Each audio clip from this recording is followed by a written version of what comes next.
ധനകാര്യത്തിലേക്ക് സ്വാഗതം. ഇന്ന് നമുക്ക് നോക്കാനുള്ളത് ഇപ്പോഴത്തെ സാഹചര്യത്തിൽ, ഈ യുദ്ധ സാഹചര്യത്തിൽ ഓഹരി വിപണി എങ്ങനെയാണ് പ്രതികരിക്കുന്നത് എന്ന് നോക്കാവുന്നതാണ്. ഓഹരി വിപണി എപ്പോഴും മുകളിലേക്ക് തന്നെ പോകുമോ അതോ വലിയൊരു തകർച്ച വരാനിരിക്കുകയാണോ എന്ന് നോക്കാവുന്നതാണ്. 2000 മുതൽ 2026 വരെയുള്ള വിപണിയുടെ ചരിത്രം പരിശോധിച്ചാൽ നമുക്ക് ഒരു കാര്യം വ്യക്തമാകും. വിപണി താഴുന്നത് ഒരു അവസാനമല്ല, മറിച്ച് വലിയൊരു കുതിച്ചുചാട്ടത്തിൻ്റെ തുടക്കമാണ്. ഇന്നത്തെ വീഡിയോയിൽ നമ്മൾ ചർച്ച ചെയ്യുന്നത് വിപണിയിലെ കയറ്റിറക്കങ്ങളെക്കുറിച്ചും അത് നമ്മുടെ നിക്ഷേപങ്ങളെ എങ്ങനെ ബാധിക്കുന്നു, അല്ലെങ്കിൽ നമ്മളെ നിക്ഷേപങ്ങളെ എങ്ങനെ മാറ്റുന്നു എന്നതിനെക്കുറിച്ചുമാണ്. ഓഹരി വിപണിയിലെ ചലനങ്ങളെ സ്വാധീനിക്കുന്ന ചില ഘടകങ്ങൾ എന്തൊക്കെയാണെന്ന് നോക്കാം. ഓഹരി വിപണിയിലെ ചലനങ്ങളെ സ്വാധീനിക്കുന്ന ഘടകങ്ങൾ എന്തൊക്കെയെന്ന് നോക്കാം. വിപണിയിലെ സൈക്കിളുകൾ, മാർക്കറ്റ് സൈക്കിൾസാണ്. സാമ്പത്തിക ശാസ്ത്രമനുസരിച്ച് വിപണി 4 ഘട്ടങ്ങളിലൂടെ കടന്നു പോകുന്നു. ഒന്ന് അക്യൂമുലേഷനാണ്. വലിയ നിക്ഷേപകർ ഓഹരികൾ വാങ്ങുന്ന ഘട്ടമാണ്. ഇവിടെ വലിയ വില മാറ്റമില്ലാതെ തുടരും. മാർക്കപ്പ്, കൂടുതൽ ആളുകൾ വാങ്ങാൻ എത്തുന്നതോടെ വില ഉയരുന്ന ഘട്ടമാണ് ബുൾ മാർക്കറ്റിൻ്റെ ഘട്ടം. ഡിസ്ട്രിബ്യൂഷൻ, ലാഭമെടുപ്പ് നടക്കുന്ന ഘട്ടമാണ്. വില കൂടാതെ നിൽക്കുകയോ ചെറിയ തോതിൽ താഴുകയോ ചെയ്യുന്ന ഘട്ടമാണ് ഈ സമയം. ഇനി മാർക്ക് ഡൗൺ, ഇത് വില കുത്തനെ താഴുന്ന ഘട്ടം ബിയർ മാർക്കറ്റിൻ്റെ ഘട്ടമാണ്. ഇനി ഷോർട്ട് ടേം വോളറ്റിലിറ്റി, ഹ്രസ്വകാല വോളറ്റിലിറ്റി എന്താണെന്ന് നോക്കാം. ദിവസേനയുള്ള കയറ്റങ്ങളും ഇറക്കങ്ങളും സാധാരണയായി ചില ഘടകങ്ങളെ ആശ്രയിച്ചാണ് മുന്നോട്ട് പോകുന്നത്. അത് ഏതൊക്കെയെന്ന് നോക്കാം. ഒന്ന്, വാർത്തകൾ, കമ്പനികളുടെ ലാഭവിവരങ്ങൾ, ആഗോള രാഷ്ട്രീയ മാറ്റങ്ങൾ, യുദ്ധം തുടങ്ങിയവ.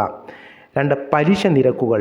ഉദാഹരണം, RBI പലിശ നിരക്കുകൾ മാറ്റം വരുത്തുന്നു, വിപണിയെ അത് നേരിട്ട് ബാധിക്കുകയും ചെയ്യുന്നു.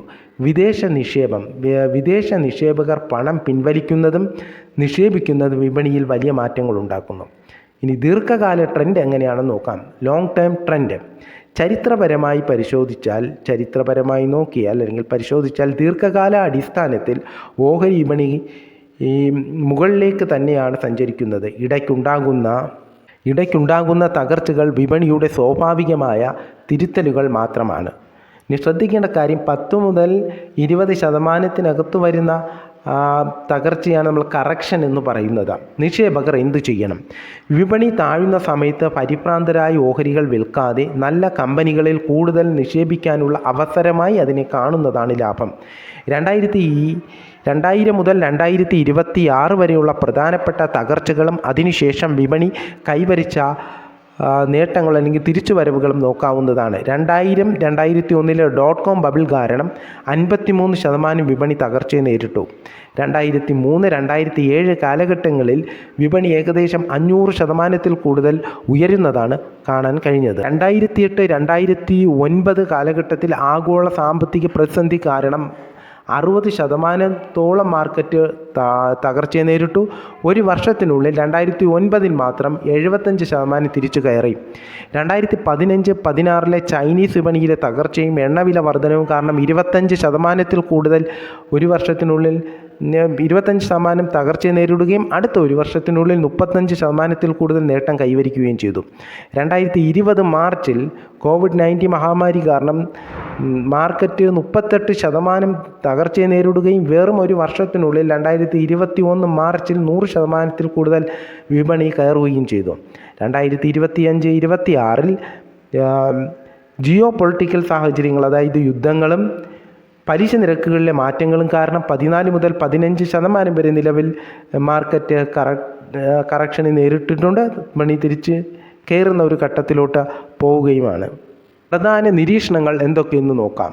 മൊത്തത്തിലുള്ള വളർച്ച 2000 ഏകദേശം 5000 പോയിൻ്റ് ആയിരുന്നു സെൻസസ് എങ്കിൽ 2026 ആയപ്പോഴേക്കും 72,000 കടന്നു. അതായത് ഏകദേശം 1300% വർധനവാണ് രേഖപ്പെടുത്തിയത് ഈ 25 വർഷം കൊണ്ട്.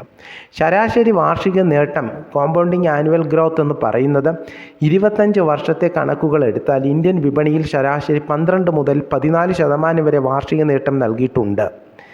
താഴ്ചയുടെ പ്രത്യേകതകൾ നോക്കുകയാണെങ്കിൽ വിപണിയിൽ ഉണ്ടാകുന്ന ഓരോ വലിയ തകർച്ചയും നിക്ഷേപകർക്ക് കുറഞ്ഞ വിലയിൽ നല്ല ഓഹരികൾ വാങ്ങാനുള്ള അവസരമായാണ് ചരിത്രം കാണിക്കുന്നത്.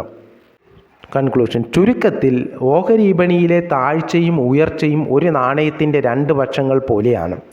2000 മുതൽ 2026 വരെയുള്ള ചരിത്രം പരിശോധിച്ചാൽ നമുക്ക് ലഭിക്കുന്ന പ്രധാന പാഠങ്ങൾ ഇവയാണ്. ഒന്ന്, വിപണിയുടെ അതിജീവനം. വിപണി എത്ര വലിയ തകർച്ച നേരിട്ടാലും അതിനേക്കാൾ കരുത്തോടെ തിരിച്ചു വരാറുണ്ട്.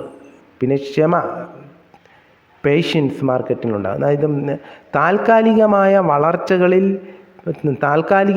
തകർച്ചകളിൽ ഭയന്ന് പിന്മാറാതെ ദീർഘകാലത്തേക്ക് നിക്ഷേപം തുടരുന്നത് വഴി വിപണിയിൽ വലിയ നേട്ടങ്ങൾ നേടാൻ കഴിയുമെന്നുള്ളതാണ്.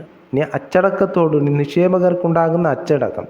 വിപണിയിലെ കയറ്റിറക്കങ്ങളെ കൃത്യമായി പ്രവചിക്കുക അസാധ്യമാണ്. അതിനാൽ കൃത്യമായ ഇടവേളകളിലുള്ള നിക്ഷേപ രീതി, അതായത് സിസ്റ്റമാറ്റിക് ഇൻവെസ്റ്റ്മെൻറ്റ്